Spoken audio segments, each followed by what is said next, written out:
Anyone who made their FIS World Cup debut in November 1997 is going to know how to compete at events across the world and ensure comfort. And for Bode Miller, that means living in a motorhome rather than staying in hotels.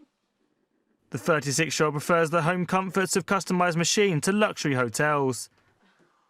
I've been living in motorhomes in Europe for the World Cup tour for around 12 years, 10 or 12 years. So, I have my own bed, my own pillows, and it really is like it's a home, even though it's not, my home in California. It's home on the road, and it definitely makes me feel more relaxed, and my energy is better, and I have my own space. Going from one hotel to the next for 5 months in a row or more over the course of, I've now been racing World Cup, I think around 17 years. I think it just would wear me out. This really kind of keeps my batteries charged. There was a slight hitch in Miller's preparations for the Winter Olympics in Sochi, Russia, though. The American failed to complete his final race before the Games, a giant slalom event in St. Moritz.